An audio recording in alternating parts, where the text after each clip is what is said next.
we'll leave you with this. Sure. D'Alessandro's, what do you think? Oh God. And how much hate did you get? Real estate, find you the best rate. All throughout Philly like Schuylkill Expressway. Talking to people who out of the 215. I'm Mike Whitsack, I'm Rory Farrell. and today we have. John Lee. There we go. Perfect. Who are you with? What brokerage? Where are you from? Yeah, so I'm with Keller Williams in the Bluebell office, and I've been in the business since 2018. I would like to say, but 3 of those years are full-time years. Obviously, I can talk about like how I transitioned from part-time to full-time, but that's my general story there. Okay. Yeah. I was Awesome. looking back on your Instagram. You kind of got into it by investing, right? Like buying your own properties and Exactly. yeah, give us like the little, the history of how you got to where you're at. I used to sell Medicare insurance in the city, like in Metro Philadelphia, and I could literally see the whole skyline change. And literally, I would see parts of areas that just started to, gentrify, or areas just started to develop. And it brought a lot of curiosity to me, and it came to a point where I just pulled the trigger and started investing.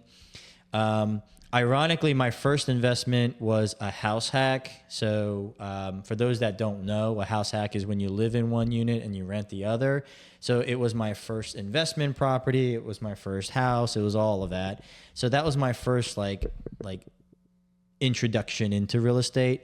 And then after that, I started investing in the city, and I started like getting into like Southwest Philly, West Philly, and then I started to buy properties pretty much everywhere, like in the surrounding Philadelphia area. Awesome. You still have that house, that first one you bought? I do actually. It's Cool. actually being rented out as we speak. So Awesome. yeah, it's definitely a great way for beginner investors to like learn the game, but it's also a safe way to like have a tenant pay for your mortgage. Oh which yeah, is- for sure. Which was like a great feeling for me.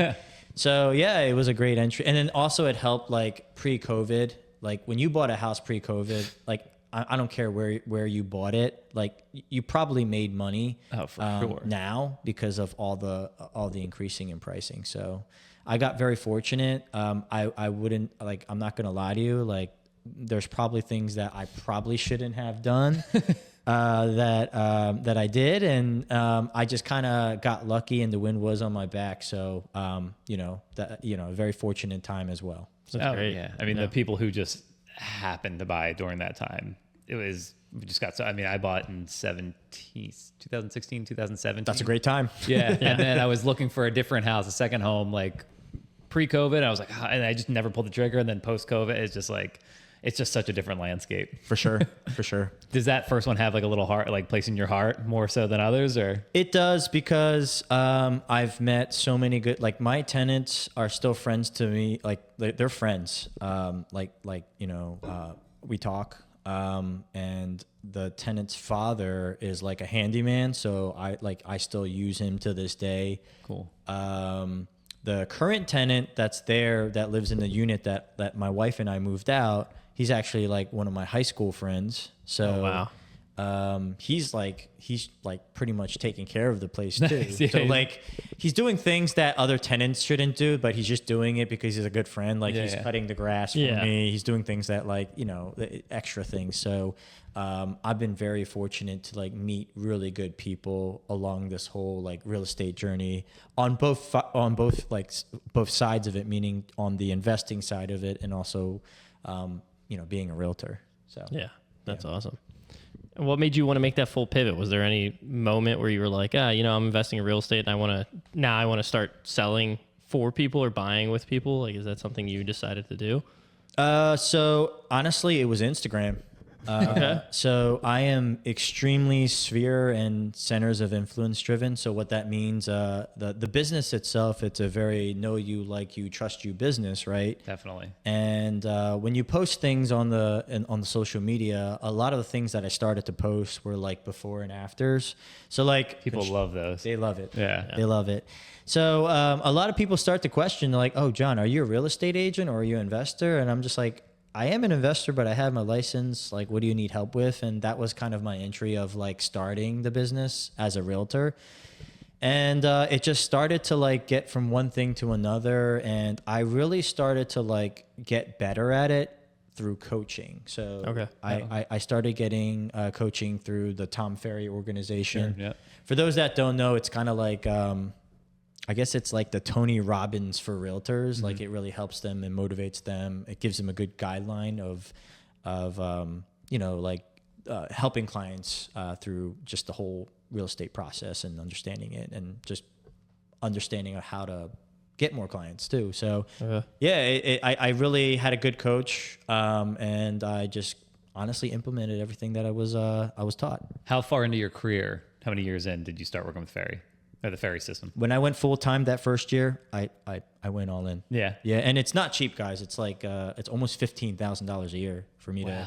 and that's like a big investment, especially for someone. Especially someone early on, right? Exactly. So, yeah, I mean, I probably was making like, when I first started, like I thought it was a lot, like maybe $75,000 like gross commission. And I was like, this is not bad for part-time, you know, like, Yeah. yeah. And then next thing you know, I went from like 4 million to 8 million, 8 million. I think I'm like 11 or 12 million this past year. So like, yeah, like you see the progression. Oh yeah. And, it really like, you know, coaching helps. Yeah, the proof is in the pudding, Yeah. right? It's like, and it's probably a combination of multiple different things, but how much does that coaching influence you wanting to do this or that? And like, it's probably all little pieces of the pie that work towards, the greater good. Yep. And the focus of it was extremely important to me as well.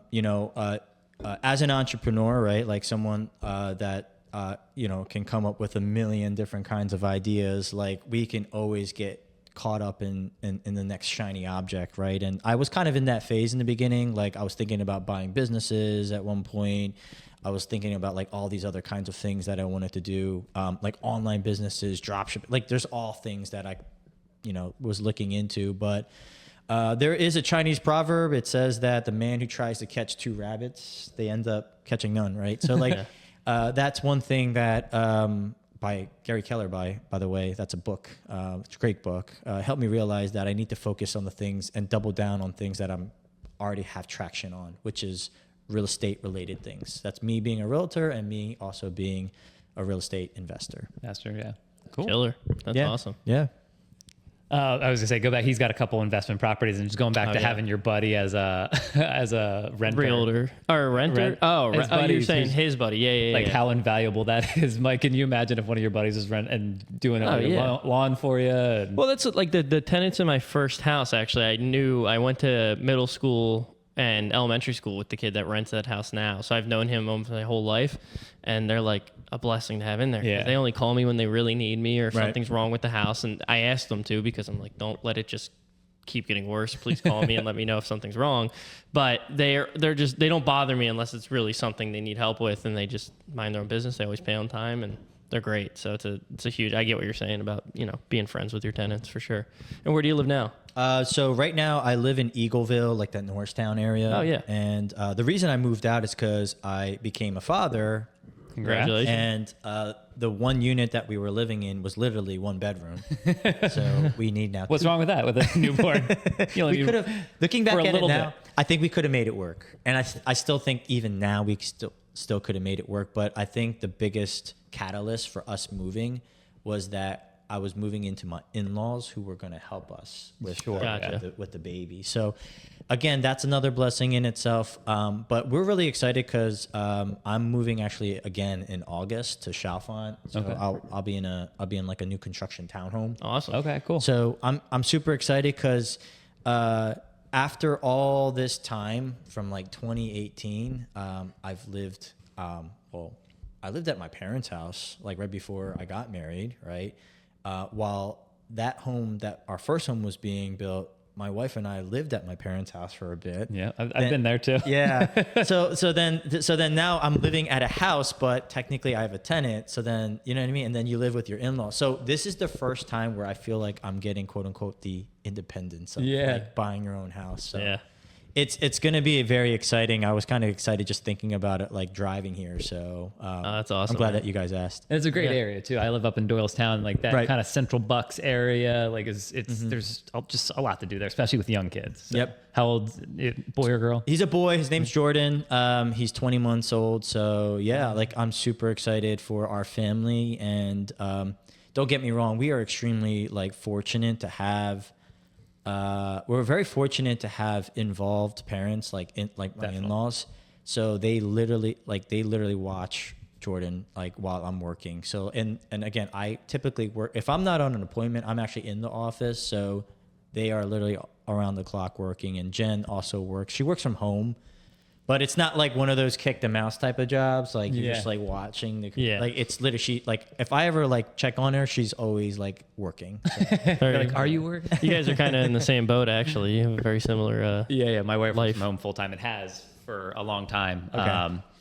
I mean, if I go quote unquote check on her, just, hey babe, you need a coffee? She looks at me. She's like now's not a good time. Yeah, Like, don't bother mess me. with me. Yeah. So it's good that I mean, there have been times of my career where I've worked from home, obviously during COVID, and then with kids, oftentimes you're like, hey, I got to work from home in the morning so I can drop them off at the doctor's appointment, whatever. So like there are times where I work from home, but it's Right. better that she's there and I'm here.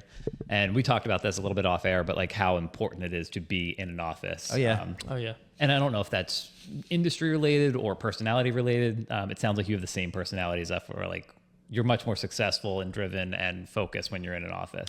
Yeah, like I can just tell you just on numbers alone, like I couldn't have gotten to, let's just say 8 million to 10 million in production, or even from like 4 million to 10 million in production, like, you know, without the help or just the accountability. So like by having someone there, like, cause I have an assistant there, she's not like, yeah, we call her a quote unquote assistant, but she does more than that. Like she's managing properties, like for me, like she's handling all the back end work for me, and she's extremely personable. Like I don't know what title you want to give her, vice president. I don't care. Like she does a lot. Yeah. She does a lot. So shout out to you, Laura. Thank you so much. Hey, Laura. Yeah.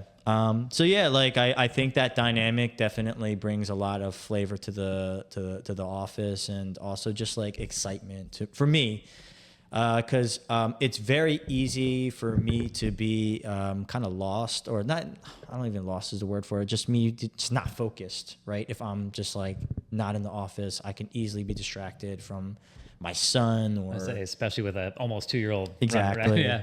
Or just even like popping out the office. There's just so many distractions. Because one thing I didn't mention is it's not just my mother and father-in-law. So my wife's grandmother is still alive. Wow. Oh wow. That's special she's too, though. 92. Multi-gener- She's 92 years old. So like, yeah, Wow. like you can imagine how packed that house is. There's like 2, 3, 4, 5. I'm doing yeah, the so math. it's 1, 2, 3. Is it 4 generations of people, including Yeah. Jordan? Yeah, I think that's 4. Yeah. Wow. So, yeah, it's insane. It's and like there's iPads running in the background, multiple TVs, like you know, Yeah, it's you just- can't think straight when you get home. Yeah. No, can't. And there is an important part, at least for me, to kind of have a separation of this is my workspace, Sure. this is my home space, even though those oftentimes get blended in our industry. But like, I feel bad for my wife, especially in the winter. She might not leave the house for 5 days. Like if she's super busy at work and like, Oh, geez. Okay. you know, like can't get to the gym or whatever, but like there's times where, and it's cold, it's freezing, it's raining. Like why leave the house? You're not going for a walk. You're not running out to get coffee. It's like for days in a row, she might just be in the same place. And that would drive me nuts. Yeah, you know, in the beginning, it was actually kind of hard because I like the convenience of being at home in the beginning, because I think COVID did that to us. Yeah. in Yeah, the yeah, beginning. So definitely. like, I just like the convenience of it. But then I realized that like once I started to separate work, I got a lot more. Obviously, I got more productive in work, but I was able to like come home and be intentional as soon as the work got done. Okay. So that was like also a pretty cool thing. And even like my wife noticed it, like, oh yeah, like John, like you're definitely way more intentional when you're home, and you're not, I mean, I'm not 100% guys, like don't get me wrong, but I've improved. Yeah. Okay. Yeah. Definitely. That's awesome. And you're not part of a team or anything, right? You're No. solo agent over at KW. So soloing. You and Laura, That's awesome. your team. Yeah, well, that's your the team. John Yeah, Lee that's team. your team. Yeah. For sure. How long have you had her? So she started not too long ago. So again, it was advised by my coach. Like he was like, John, like you're it's like getting out of hand. You're at like, a point. Yeah. So for me, I was roughly at like 24 transactions, and like keep in mind that threshold's going to be different for someone else. But when you own over 20 units, and then you're managing that, and then you also dealing with. You have over 20 units? Yeah. God damn. All right. Yeah. I was like thinking like you're gonna say. I didn't want to ask because I know you said nothing was off the table, but I don't want to get into that. Yeah. But damn, you had 20 units. Yeah. And how long did it take you to acquire all them? I mean, just having her to manage that has got to be. I know. So my crazy story is that like from like 2018 to like 2020, I think I got like 12 or something. Like that. Yeah. Like, Jeez. did you just have a stockpile of reserves? no. So like Or- I leveraged like a lot, and I kind of knew how Philadelphia worked because a lot of the homes were like, I'm sure you got, well, I don't know if you know, but like Philadelphia has a lot of those cookie cutter, 3-bedroom, 1,000, 1,200 square foot homes. And I got really good at comping them, but I also got really good at like understanding how to finish them. Mm-hmm. So a lot of the times, my competitive advantage was to actually offer through desktop. Like I just look at the computer and be like, all right, well, I'm going to offer based on what I see. Like, again, I don't Sight unseen. pretty much. Damn. Yeah, I know it's kind of crazy. Gnarly. I'm saying this now, like, damn, I was kind of crazy to think of that, to do that. But that was my competitive advantage because I was able to offer a lot faster than someone, and I had my license. So, Yeah. you know, I was You able just- to access based on speed. So that's where I was able to You picked up 12 properties pre-COVID. pre-COVID. Don't answer this question, but what Yeah. the fuck are those worth now? Like compared to like that's wild. Oh God, yeah. So don't answer that, but that's like just thinking about. I can like, kind of give you a rough example. My first property, Southwest Philly, Cobb's Creek. Like Cobb's Creek was before pre-COVID. I bought that property. It was from a wholesaler, so the wholesaler bought it for like 22,000. I bought it for like 35, 40,000. That property now, I probably put 35,000 into it. That property now is probably worth like low Yeah. to mid twos now. Yeah. It's about the same. You're talking with, like, Mike's language over yeah, here. He it's likes like my first property. That's the type of houses I like to buy. My first house was 24 grand. Yeah. And then I put 20 into it. It's probably worth like I mean, if it was a really good day, I'd probably get 150 for it. You know what I mean? So it's Yeah. like, yeah. Finding those deals now, it's like you can't. They're still out there. They're just not in the areas they used to be in. They're really like, they're just very hard to find. Yeah, it's tough. So getting into that kind of game has been a lot harder. One thing people don't consider is that like the labor has become more, Yeah. like the same guy who I hired he charges a lot more just on labor alone and obviously materials, and it didn't help actually during COVID. I was still buying houses in COVID, by the way. Yeah. Oh, excuse me. And I don't know if you guys remember, but the lumber was insane. I worked at Lowe's at the time because I was in college during COVID, and I remember like the lumber prices every day we were changing out the stickers because they made the stickers automated, like so they could just change the prices. Oh, smart. Yeah, because it was just constantly going up. Going up. Yeah, That's when I put the deck on the back of my house at that moment. Oh Lord have mercy! Lumber just shot up, and it put some people out. And I mean it. I kind of knew how to do the game because I did it like in a way that gave me enough cushion. Would I play the game the same way? I don't know if I would. Looking back at it now, I kind of made some like very risky decisions, and it worked out. Like I don't think you want to do that now just because we're kind of in an uncertain market right now. But I mean, very fortunate. You made risky decisions and it worked out, so you look really good. You know what I mean? It looks good. But if it didn't work out, we'd be like, damn, what an idiot. You know what I mean? Yeah, Like, and that's it's the just, thing. That's how it works. I think on the outside, a lot of people look at me and they look at like my Instagram profile or something, and they're like, God, this guy's doing so well for himself. But part of that was like I decided to take chances, and I was just in a different place because if I was a father then, I don't know if I would make the same. I was just gonna say, like, yeah. having less responsibility. Like we talk about all the time with Mike. Like now's the time to take risks. Now's the hell time yeah. to like get into an industry Yeah. that might be a little uncertain and like grow. And Yeah, like this industry. that's what I'm Yeah, saying. You yeah. know, like, and I wouldn't have done this now Sure. that I have a 7 and a 4-year-old. Like, it's just way different. You weigh things differently. And like, Mike, how old are you?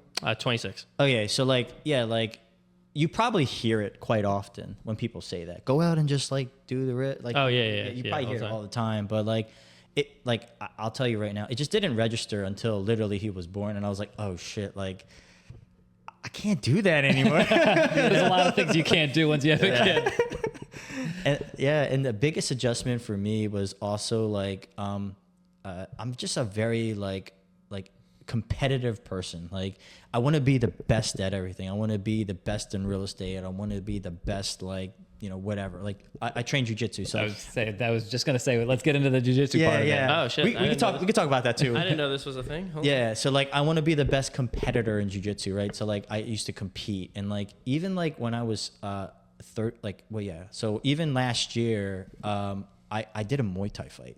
Is that the photo on Instagram? Yeah. I was gonna say, is that Muay Thai or kickboxing? I didn't know what that was. So Yeah. I did a Muay Thai fight because that's how competitive I am to like in challenging myself. And to be honest with you, that prep to that fight has caused the biggest strain, or it did cause the biggest strain actually in my marriage.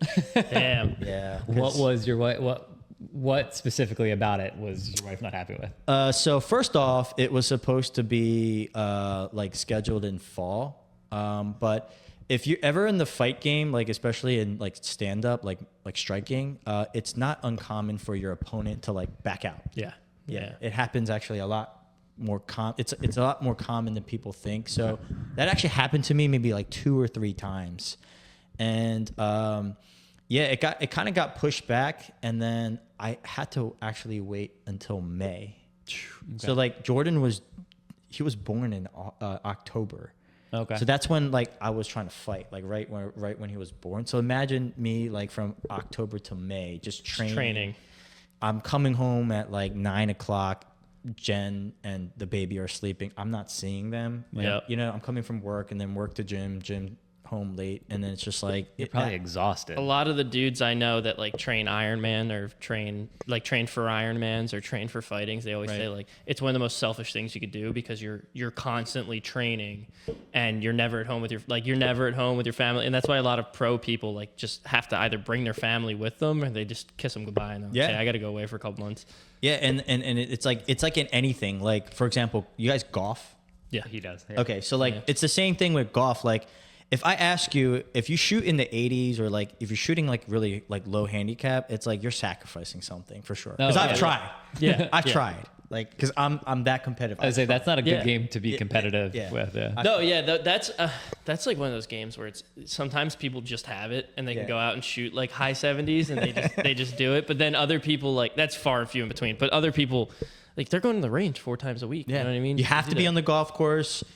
Like you have to play on a certain course every time to shoot like your best score. Like it's just I've tried it. It's hard. And it's such really a long day. Like if you go out for a round, it's gonna be 3, 4, 5 hours. Like it's not like you can go to the gym for an hour and a half and like be there and back. Like it's a long. My day. buddies that shoot like mid 70s have been golfing since they were 14 years old. Yeah, you know what I there mean? you Like they golfed in high school and they never stopped golfing. And now he's a member at a course back where I grew up, and he shoots like consistently probably low 80s, high 70s, and he's still it's crazy. Even to get past that though is like a whole nother level of the game. That's what I'm saying. Like, cause I tried. Like, I was at a 15 handicap at one point, and that's me playing at like a golf. Because I played at a shitty golf course because I just wanted to practice on the course. Yeah. And I went like 6 o'clock every morning. I was getting lessons, and I was like, it was an aha moment where I was like, all right, I have to give up my life at this point in order to like Something's got to give. To be good at that game, yeah. So then at that point I stopped.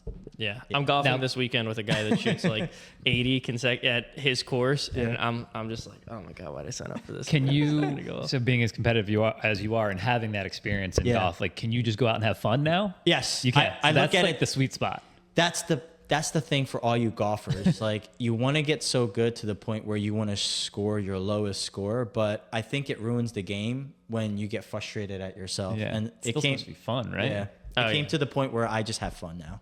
I'm in the same boat. I can go out and shoot like mid 90s on a decent day, and it's like I'm just going out and drinking with my buddies. Like I don't care if I go over 100. I'm just having fun. Like it is what it is. Yep. And the last 2 times I went golfing, didn't lose a single ball. So That's a win. That's a huge one. That's a win. It's a huge one. Especially how expensive golf balls are getting. Oh So, yeah. So Yeah. that's a huge one. Yeah. What belt are you?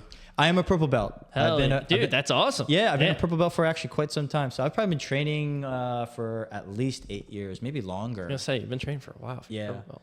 Yeah. So I've been training for a while, but yeah, part of that is I made a couple changes. So when I moved, I like for convenience of like obviously the kid, like I have to switch gyms too. I was gonna say, what Yeah. gym did you train at in Philly? So I didn't train in Philly. I actually trained in Jenkintown. So Okay. Jenkintown, I started off at United Arts. Mm-hmm. So I was training there, BJJ United. That's what it was called. And then from there, hold on, let me go back because I got to give credit where it's due. So first, I started training in King of Prussia. That's the first Okay. gym I trained in. It's actually Bill Algeo MMA now. So I trained there first. I got my blue belt under Tim Carpenter, and then I moved from there. Well, I used to work in that area. I used to work in Norristown, so then I used to commute from there. So then when I moved back home to Jenkintown, it was just more convenient. So then I started training at United, got my purple belt there, and then I moved to where I am now, Norristown. Then I started training at Droogs, so that's currently where I'm training right now, and I'm also training there as well as cross training at Precision. So Nice. So yeah, I've been training at multiple gyms. Chalfon's not close to where you're currently at, so you're gonna have to switch again. I made it very clear to my instructor that I'm probably gonna have to move again. And because there's a short-term thing when you first started, I imagine. Yep. Is there Presumably. when you change gyms like that? Because I've trained off and on, but I've never trained consistently to the point where like I've done it like up a belt or whatever. Like I've never a blue belt. Is there any animosity when you go from your gym where you became a purple belt to another gym? And they're like, is this guy really a purple belt, or do they kind of check that out? They vet you before you come in with that? The community is too small, I think, Okay. for you to be like. I mean, you can also tell when you roll with someone like. Well, that's this what I guy. mean. Like, are they gonna come on the mat and be like, oh, you're a purple belt? Like, hold on, you're gonna roll with him, and they roll you with a purple belt, and like to test see if you? you're like to see if you're legit or no. I don't know. Like They just take your word for it. yeah, and they see how take you your roll? word. They like it's very. I don't ever like. I don't think there's ever been an incident where I questioned like someone coming in and like them wearing a fake belt or something. You know? Yeah. It's just.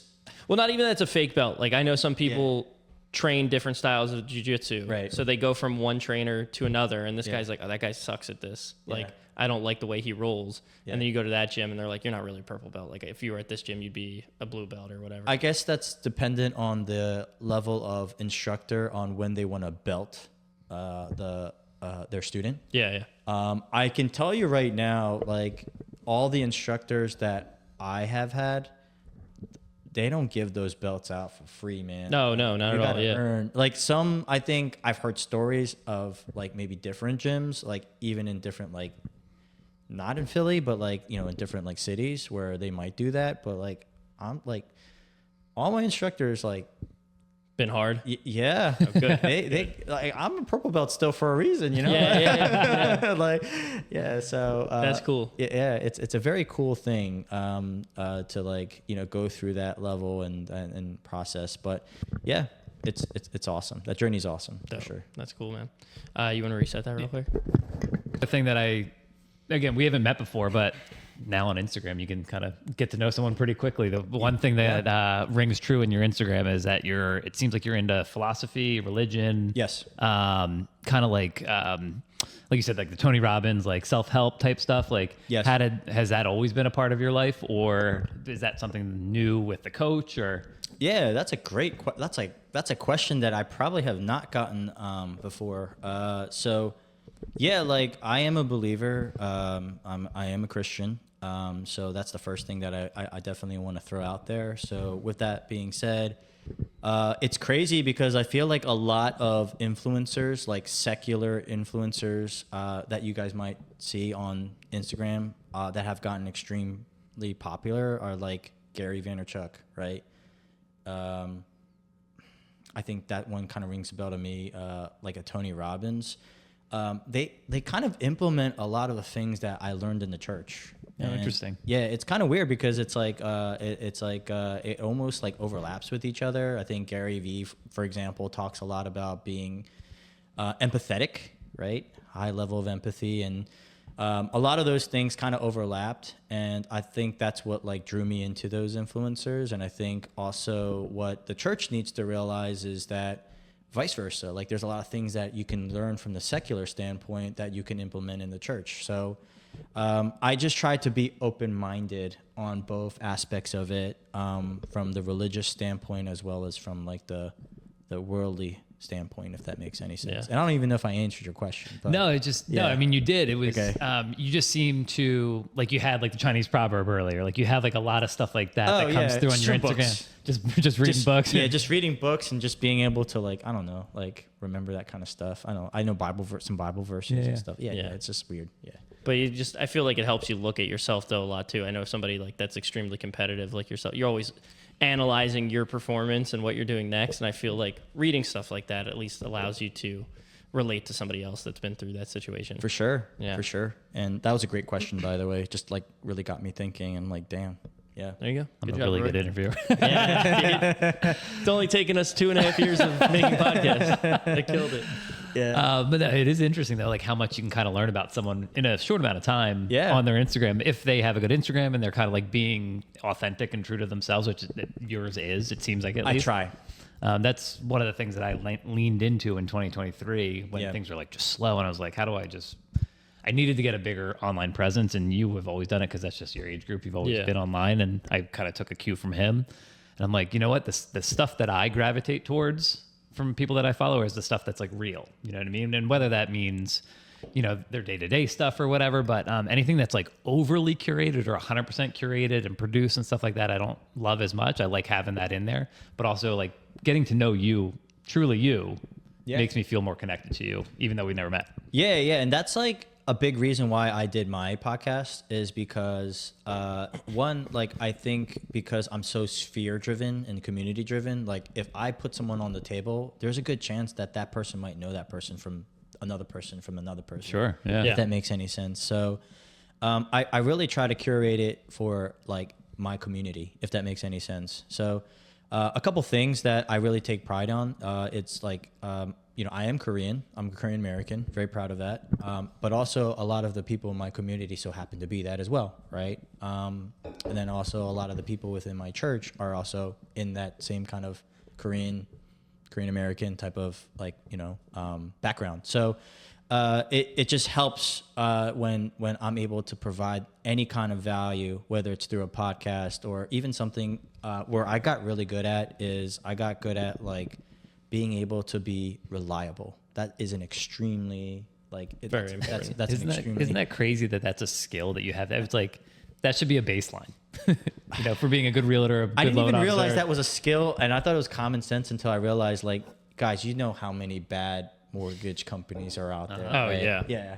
How many bad title companies are out there, and how many even bad realtors are out there. So, like, just being able to be reliable was like an extreme skill. And then when people were relying on me, it wasn't necessarily for real estate related things. It could be like, John, do you know a babysitter?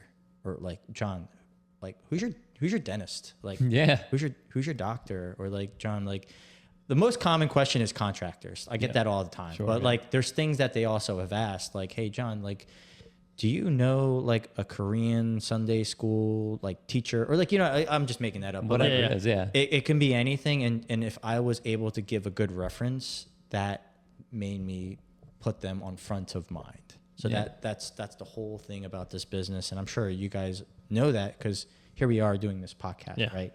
I'm going to remember you guys as a very reputable company, and some people, you know, who I deal with, obviously the intention is for me to remember that, right? For business purposes. So yeah, I think you guys are doing a lot of the things that align with what I'm currently doing myself. Yeah. 100%. Yeah. No, yeah. I'm glad Tom asked you to come on too, because I feel like the more we talk, the more we relate to a lot of of things we do. It's been fun. For sure. Two things I want to touch on. You got something? No. Two things I want to touch on. Actually, I should ask you this. is there anything that you want to touch on? Anything you're excited about? Anything that, from 2025 moving forward that you're proud of or excited about, or investments that you have coming up other than buying your own place? I think that's it. I think, not at the moment. Okay, cool. Yeah. I didn't want to cut this short without giving you the opportunity to plug your podcast or your Instagram, I didn't even think about that. Well, yeah. you have too many fun things going on. Instagram, if you guys want to follow me, Instagram is johnlee_real estate. I have LinkedIn. I do also have TikTok. That's the same thing, johnlee_real estate. Facebook, John Lee. Oh, there's a lot of John Lees. So you're gonna have to you're gonna have to search John Lee on went to Cheltenham High School. I don't know. Brazilian Jiu-Jitsu has a podcast. Yeah, you're going to find me. 20-something units. Yeah. It'd be very specific. Well, we'll tag you in it. But two things that I wanted to bring up from doing my little research on Instagram. One is the most interesting realtor in the world. Where'd that idea come from? How'd you put it together? Because I brought it up to Mike, and sometimes people put stuff on Instagram. I'm like, oh, this is so cringy. And I looked at Mike. I was like, I like this. This is cool. Yeah. That came from actually coaching. It was branding, right? At the end of the day, we all have every realtor has kind of that traditional way of branding. And I just wanted to be different.